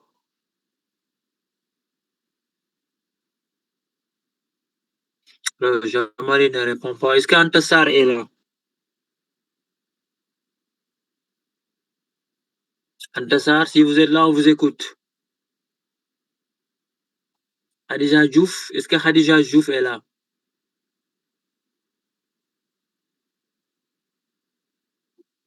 C'est nous, vous m'entendez bien? Oui, Babacar, on t'entend très bien. Ok. Jean-Marie, Anta, Khadija Diouf, est-ce que vous êtes là? Oui, oui. Oui, oui, je suis Khadija, on là. vous écoute. Bonjour à tous. Allez-y, on vous écoute. Vraiment. Vous m'entendez? Oui, très bien, on vous écoute. Ok. Moi, j'aimerais savoir, dans le contexte actuel, quels sont les domaines en gestion qui offrent le plus d'opportunités d'emploi pour moi? Parce que dans le contexte actuel, maintenant. Dans le contexte actuel, oui. Oui. Quels sont les domaines en gestion qui offrent le plus d'opportunités d'emploi? Les domaines Parce que nous, qui dans notre offrent domaine, le plus. oui. Ok, super. D'accord. Comment choisir une spécialisation pertinente en plusieurs options? Nous, on est dans le domaine de la gestion, il y a plusieurs options. Ok, super. Ok, Merci beaucoup, Khadija, pour cette question. Alors, j'ai envie de dire directement, c'est le domaine du numérique. Alors, mais dans l'accompagnement, on a une phase, surtout dans le renforcement de l'employabilité, un webinaire Passeport pour l'emploi qui porte sur le marché de l'emploi, qui structure le marché de l'emploi en fonction des secteurs qui recrutent le plus. Maintenant, comme j'ai dit tantôt, le marché est très évolutif. D'accord? Les réalités d'aujourd'hui peuvent être très rapidement dépassées, d'accord, en un temps record. Alors, au dernier webinaire, aux dernières informations, les secteurs qui recrutent le plus sont les ONG, donc les organisations non gouvernementales, qui recrutent le plus. Il y a également les banques, finances et le domaine agroalimentaire également. Et ensuite, le commerce et distribution. C'est le secteur, ça, c'est le secteur qui recrute. D'accord? Il y a également le BTP, etc. Mais à l'heure actuelle, le BTP va sauter parce qu'il y a un contexte qui n'est pas très, très favorable. D'accord? Maintenant, dans ces secteurs également, le numérique joue un rôle essentiel. Hein? C'est le secteur qui recrute, mais les gens qui sont un peu, qui ont une certaine qualification dans le numérique également, sont plus en tout cas à même de saisir les opportunités qui se présenteront à ce niveau-là. Alors, dans le domaine du numérique, effectivement, bon, Seynabou peut-être a plus d'éléments de réponse par rapport à ça, mais je sais que la cybersécurité, le développement web, c'est des secteurs effectivement qui recrutent beaucoup par rapport à votre question, Khadija. Ok, merci. C'est très clair. Bien, merci, merci Khadija. Jean-Marie, est-ce que vous êtes toujours là?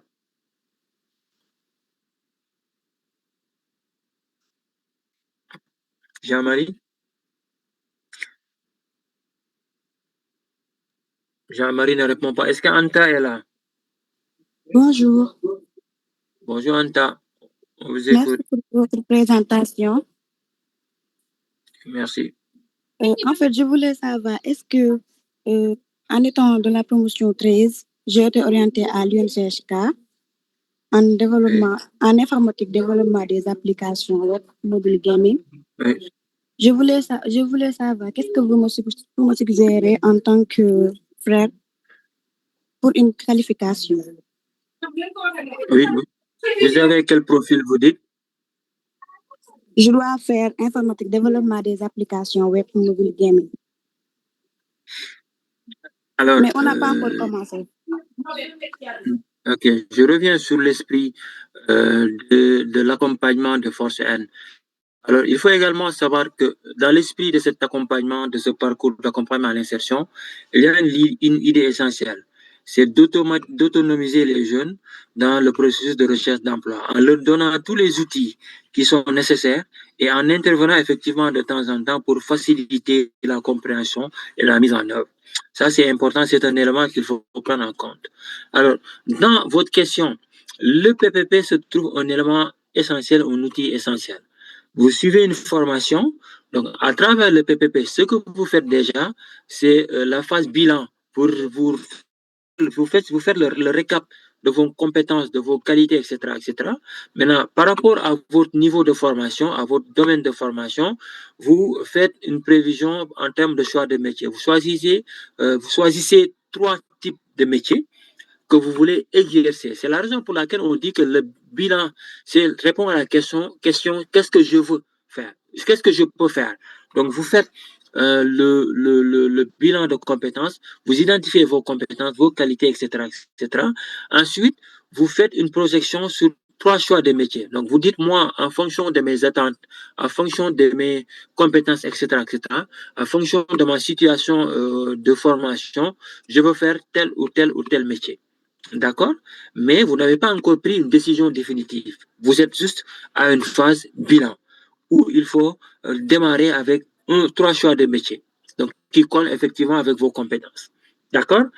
À partir de là, vous allez faire un effort supplémentaire parce que la recherche d'emploi est est un investissement à temps plein. Il faut faire un peu plus d'efforts. Donc, vous faites une investigation, une exploration sur le marché. Et j'ai dit tantôt que l'exploration commence même avec le parcours que vous êtes en train de suivre. Avec déjà le meet-up, le webinaire avec les experts métiers qui vous donnent tous les éléments sur chaque type de métier, etc., etc. Avec les questions-réponses qu'on a actuellement, etc., etc. Alors, à partir de là, vous faites les investigations sur chaque choix de métier que vous avez fait à l'étape bilan. Vous aurez toutes les réponses par rapport à ces choix-là, sur les conditions de travail, sur la rémunération, sur comment est perçu le métier, sur les formations qui sont demandées, sur les compétences qui sont demandées. Imaginons que vous mainteniez comme choix de métier la formation que vous êtes en train de suivre. Vous allez vous demander, en plus de la formation académique et du diplôme, quelles sont réellement sur le marché les compétences qui sont demandées? Ça, c'est la première question. Alors, la réponse à cette question va déboucher sur une autre question. Où est-ce que je peux trouver ces compétences? Est-ce que c'est dans cette famille de métiers-là que je suis en train de suivre? Si oui, sur quel certificat? Est-ce que c'est seulement sur cette famille de métiers et sur ce certificat? Sinon, sur quelle famille de métiers et certificats, autres certificats, je peux trouver d'autres compétences? Sinon, si ça ne se trouve pas exclusivement sur cette famille de métiers, mais je ne vais pas perdre de mon temps, je vais me dire, à Force N, ils ont plusieurs familles de métiers, plusieurs certificats, je pense 39 certificats. Je vais identifier laquelle de ces familles de métiers ou lequel de ces certificats regorge ces compétences et je vais aller les faire là-bas pour un peu booster mon profil par choix de métier que j'ai fait au début. Voilà en tout cas la manière dont il faut se prendre. Maintenant, s'il faut y aller de manière beaucoup plus approfondie, comme on a répondu tout à l'heure à Khadija, on va vous mettre en relation avec un conseiller en emploi à l'ANPES ou au CONOS, donc pour qu'il puisse aller en approfondissement de manière beaucoup plus approfondie sur la question, ou bien de manière exceptionnelle, on peut voir au bureau, au siège de Force N, qu'est-ce qu'on peut faire de manière beaucoup plus directe en temps. Alors, merci beaucoup. Votre explication a été très claire. Merci. Merci. Merci, Anta. Jean-Marie, on vous écoute. Vous avez la parole.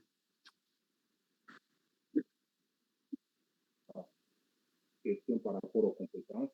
Pendant l'exposé, vous avez évoqué les compétences. Est-ce que Jean-Marie est là? Moi, je vous écoute très bien. Est-ce que vous m'écoutez? Alors, Jean-Marie ne répond pas. Si vous le permettez, on prend une dernière question. Je vois qu'il est presque l'heure. Oui, Babacar, une seule question. Ok, je prends une seule question. Alors, comment suggérer mon collègue? Alors, il y a Ramatoulaye Baldéa. Ramatoulaye, on vous écoute. À vous l'honneur.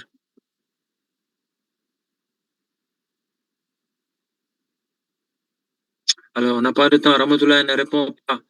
Naïfal Diop, est-ce que vous êtes là?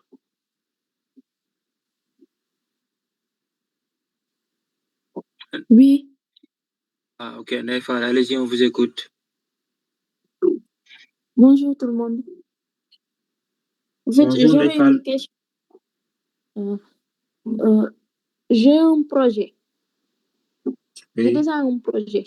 Et je voulais demander si vous faites des accompagnements de projet. Oui. Ok. Oui, C'était ça, Naïfal, non? effectivement, on a. Ok, c'était. Oui, Naïfal, on a un accompagnement à l'entrepreneuriat qui, comme je l'ai dit tantôt, comporte une phase pré-incubation, incubation, accélération et même une subvention pour accompagner les initiatives de projet. Voilà, on a ça. Donc, suivez le parcours et après, si vous voulez, vous allez vous orienter au parcours entrepreneurial. Et après, vous allez pouvoir suivre tout le parcours et bénéficier de tout l'accompagnement sur ce projet. Comment faire pour intégrer? Pour? Comment faire pour suivre cet accompagnement? Alors, vous êtes déjà dans le parcours. Après, il y aura des tests de qualification qui seront faits. Mais ces tests de qualification, je pense, c'est dans la famille des métiers. Mais bon, je n'ai pas exactement la bonne réponse. On en avait parlé la fois passée lors d'une réunion. Mais il y a une réorientation à faire sur le parcours salarial et alors, on va vous revenir sur les éléments exacts de choix. Je ne sais pas, est-ce que c'est nous, vous avez disons, l'élément de réponse, mais je sais que pour le parcours entrepreneuriat, il y a un appel à candidature qui sera lancé, donc qui va concerner une phase disons, d'acculturation avec les modules entrepreneurial et après l'acceptation dans le parcours entrepreneurial qui vont vous permettre de suivre ce parcours entrepreneurial qui peut déboucher sur les éléments que j'ai cités tantôt. Oui, Babacar, l'appel à candidature est déjà lancé. Donc, vous pouvez aller sur nos comptes, sur les réseaux, vous allez voir l'appel à candidature pour Super. la famille. Naïfal, vous allez. Allez-y, c'est nous. C'est ça. Donc, j'ai remis le formulaire pour les problèmes d'accès à la plateforme FODE et des réclamations. C'est sur le chat. Donc, pour que tout le monde puisse voir, j'ai bloqué les discussions. Ok, merci. Ok. Merci. Bien. Babacar, Merci, je te laisse conclure. Oui, je donne d'abord la parole à Loïs. Est-ce qu'il a quelques éléments? Loïs, est-ce que vous voulez ajouter quelque chose? Bon, non, à ce niveau, je pense que vous avez dit l'essentiel, c'est bon. Bien. Merci Loïs, notre responsable soft skills. Vous aurez l'occasion de la connaître dans le cadre de l'accompagnement. Bien, merci Seynabou, merci à tous les participants. Malheureusement, le temps est très court. On n'a pas eu l'occasion de donner la parole à tout le monde. Il y a beaucoup de questions sur le chat, mais voilà, on n'a pas eu le temps de donner la parole à tout le monde. Alors, on aura une autre session sur le bilan de compétences. Donc, il va nous donner plus de temps parce qu'on va seulement rester sur le bilan de compétences. Une deuxième session sur l'exploration et une dernière session sur la décision et la réalisation. Ce sera l'occasion pour nous de revenir beaucoup plus en profondeur sur chaque étape avec des exemples concrets, le template, etc., pour vous permettre de mieux comprendre les différentes étapes qui aideront en tout cas à l'élaboration du projet personnel et professionnel, et aussi et surtout à l'adoption de cet esprit-là de faire focus sur l'objectif final qui va après influer sur nos actions et nos activités de tous les jours afin de nous permettre d'atteindre l'objectif qu'on s'est fixé. C'est important. Merci beaucoup à tout le monde et toutes nos excuses, hein, surtout sur les erreurs d'expression et tout. Voilà, merci à tout le monde et à la prochaine. C'est une voix à vous la parole. Merci beaucoup, Babacar, pour la présentation et les réponses apportées aux questions. Donc, comme hier, hein, je vais faire un petit rappel des sessions à venir pour nos participants qui sont là. Donc, pour le 20, Inch'Allah, vous aurez une session de présentation des tests de personnalité qui sera présentée par notre responsable soft skills qui est là, Madame Louise Clément. Et après le 21, vous aurez une session de présentation des familles de métiers. Donc, cette session vous permettra de savoir la famille de métier à laquelle vous avez postulé, à savoir IA et Data, quels sont les certificats qui vous attendent et comment ça va passer. Et après, vous aurez un meet-up avec les experts. Les experts en ce domaine vont venir vous parler des métiers qui concernent l'intelligence artificielle et les données, tout ça pour vous permettre de bien choisir le certificat que vous allez faire et vous préparer pour les tests d'admission. Voilà, c'est par la suite qu'on va parler des tests de personnalité et on vous reviendra sur le calendrier. Donc, voilà ce qui vous attend pour la semaine à venir et on va vous partager le calendrier. Merci Babacar, merci Loïse. Donc, je vous dis à très bientôt pour d'autres sessions. Merci à tout le monde. Merci Babacar. Merci à tous.